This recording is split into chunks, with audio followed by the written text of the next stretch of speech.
Hi, my name is Tashika LaShore, and I will be presenting my research on student motivation. The title of my presentation is Student Success is Contingent Upon Various Motivational Factors. In this presentation, I will explore the different types of motivation, discuss various theoretical foundations for motivational support, and present quantitative and qualitative research studies pertaining to middle school and high school students. I will also discuss the various ways teachers, parents, and counselors impact student motivation. Different types of motivation. Motivation has been defined as the internal state that arouses, directs, and sustains goal-oriented behavior. There are two types of motivation: intrinsic and extrinsic motivation. Students that are intrinsically motivated engage in tasks for its own inherent rewards. These students have the desire to be involved in learning, have the curiosity to find out more about a particular interest, and they like to be challenged. Extrinsically motivated students engage in a task to obtain some type of approval by others, usually approval by authoritative figures. These students are more motivated by outside influences, such as teachers, recognition, and rewards. Motivation Research Study Number 1. Corpus and Huenga 2010 study investigated the impact of both intrinsic and extrinsic motivation on academic success. 343 middle school students in the 6th, 7th, and 8th grade participated in the study. The intrinsic and extrinsic constructs were measured using a 5-point scale, ranging from 1, not like me at all, to 5, exactly like me. Letter grades were also collected in the beginning and end of the school year, and a motivational cluster analysis was used to identify motivational profiles amongst students. The clusters consisted of a high-quality group, a good-quality group, and a poor-quality group, and a low-quality group. The high-quality group reported high levels of both intrinsic and extrinsic motivations. The good-quality group reported high quality levels of intrinsic but low levels of extrinsic motivation. The poor quality group reported low levels of intrinsic motivation but high levels of extrinsic motivation. And the low quality group reported low levels of both intrinsic and extrinsic motivation.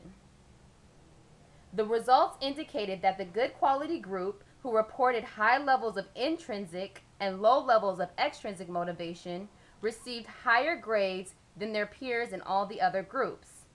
This study demonstrates the importance of students being more intrinsically motivated than extrinsically motivated throughout the educational process. The teacher's impact on student motivation.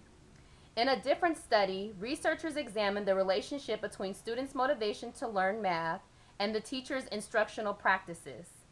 The flow theory was used as a theoretical framework for this study. The flow theory is used to describe the experiences of intrinsically motivated people. In essence, this theory attempts to describe the quality of the subjective experience and why such activities were rewarding. The study examined how teachers' discourse patterns might be related to the students' perception of the class. The teachers were recorded while teaching, and their discourse patterns were categorized into 3 categories. A, affective and social support. B, autonomy, feedback, and evaluation. C, challenge, competence support, and task importance. Results indicated that when the teacher's feedback was frequent, elaborative, positive, and used to help students develop understanding, a higher affect, efficacy, and importance was reported by students. On the other hand, when there was a lack of teacher feedback or when feedback was evaluative, students expressed less motivation and affect. The students' motivation to learn science, study number 3. In a study conducted by Bryan, Glenn, and Kittleson, the social cognitive theory was used as a framework to examine high school student motivation to learn science. The social cognitive theory was developed by Albert Bandura to explain how people acquire competencies, attitudes, values, styles of behavior, and how they use motivation to regulate their levels of functioning. 910 students ranging from ages 14 to 16 participated in this study. Questionnaires, written essays, and interviews were all used to measure students' motivation, self-efficacy, and self-determination. Results indicated that intrinsic motivation, self-efficacy, and self-determination work together, and that self-efficacy was the motivational factor most related to academic success. In addition, the research suggests that teachers should make special efforts to connect science concepts to the students' current and future lives by explaining the importance of scientific literacy and describing the many career opportunities in science. In addition, scientists from the community should come onto school grounds to participate in science-related activities.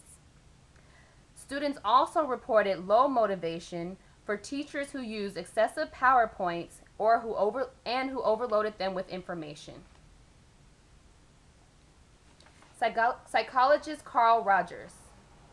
Carl Rogers is best known for his development of client-centered therapy. Throughout his career, he dedicated himself to humanistic psychology. This focuses on the positive aspects of being human and methods that allow fulfillment and potential to take place. Rogers' ideas have set the foundation for some of the current cognitive theories of motivation. Rogers believed that students should be able to relate to the new material or skills. Learning must be self-initiated. Learning should have an effect on the individual's behavior, and there should be a mechanism for self-evaluation rather than relying on external factors or evaluations such as teachers or grades. Rogers' theory or his beliefs coincide with self-regulated learning. Self-regulated learners use metacognitive, cognitive, and motivational skills as part of their learning. In addition, teachers who support self-regulated learning are those who are more flexible in allowing students to set their own goals and are viewed as active agents in increasing self-determination within students.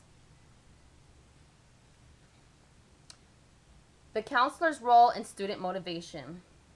Researcher Carol Dweck believed that the child's perception of intelligence determines a child's motivation. Therefore, she believed that the counselor's role was to first understand the child's perception about success and failure in order to establish an intervention to help the child develop a positive perspective regarding intelligence, achievement, and failures. Research shows that students who view success as something that is within their realm of influence are more likely to be academically successful. Furthermore, students who were highly motivated attributed their success and failures to effort. But those students who believed that intelligence was a stable trait relied more on external factors such as feedback regarding their intelligence. And these students were reluctant to take on difficult tasks due to their fear of failure.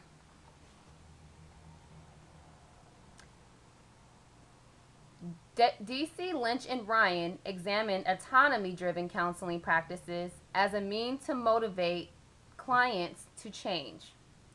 The researchers argued that when counselors are non-judgmental and take on a supporting role in assisting their clients to get in touch with themselves, then the client becomes more willing and motivated to make changes.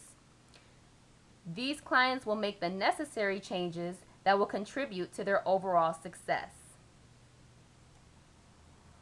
This research will prove to be beneficial for counselors who are interested in interventions that promote self-autonomy as a way to increase motivation. The effect of parental involvement in environment on student motivation. Researcher Ibetson Halawa stated in his research that if schools and parents focused on the different parts of academic motivation and developed meaningful programs across the home and classroom environment, then possible gains can be made in increasing student motivation. Academic success is not solely contingent upon what happens on school grounds, but also in the home. And studies show that when both the school and family environment have a direct impact on the student's motivation to achieve. Limitations. Further research pertaining to this topic should focus on distinct understandings of how motivation contributes to academic success across specific categories such as socioeconomic status, race, gender, and age. My research focused primarily on middle school and high school students due to the findings that student motivation begins to decline as students increase in age. Furthermore, further research investigating the basic needs of students and how this can affect the students' motivation to learn and perform well academically will also prove to be beneficial to this field of study. My research did not explore the various external factors that can contribute to the lack of motivation amongst students. Conclusion. This research attempted to provide a comprehensive understanding of intrinsic and extrinsic motivation. Intrinsically motivated students perform better academically, have higher self-esteem, self-concept, and confidence in their abilities to achieve. Counselors, parents, and teachers all must act as supportive agents who create meaningful activities for students by encouraging self-regulated learning.